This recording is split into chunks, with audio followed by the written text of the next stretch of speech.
নমস্কার বন্ধুরা, আজকে আমি আপনাদের সঙ্গে মটন কারি রেসিপি শেয়ার করব।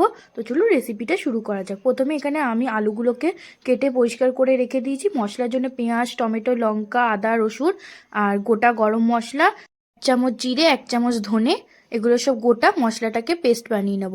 মাটন এখানে পেঁপে দিয়ে সিদ্ধ বসিয়ে দিয়েছিলাম, তাতে মাটনটা জলদি কুক হয়ে যাবে।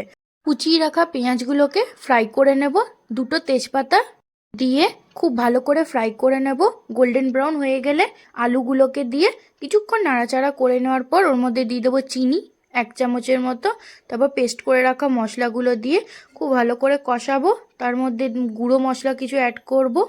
হলুদ গুঁড়ো 1 চামচ, স্বাদ মতো নুন, 1 চামচ ধনে গুঁড়ো, জিরে গুঁড়ো মিক্স করে দিয়েছি। খুব ভালো করে মশলাটাকে কষাবো। এবার 15 থেকে 20 মিনিট মশলাটাকে কষানো হয়ে গেলে দিয়ে দেবো মাটন মশলা। সব মশলা দিয়ে দেওয়ার পর এবার গরম জল দিয়ে মশলাটাকে আরও 5 থেকে 10 মিনিট ভালো করে কষিয়ে নেব। কষানো হয়ে গেলে জল দিয়ে আলুগুলোকে সেদ্ধ হতে দেব।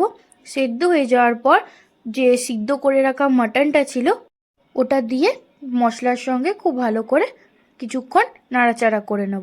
যেহেতু মাংসটা আগে থেকে সেদ্ধ করা ছিল, সেই জন্যে মাংসটা দিয়ে আর বেশিক্ষণ সেদ্ধ করব না, শুধু কিছুক্ষণ মশলাটার সঙ্গে কষিয়ে নেব। তাহলে আমাদের রেডি সিম্পল মাটন কারি। আজকের ভিডিওটা যদি ভালো লাগে লাইক, কমেন্ট, শেয়ার, সাবস্ক্রাইব করতে ভুলো না। আশা করি ভিডিওটা ভালো লেগেছে। Thanks for watching. Radhe Radhe.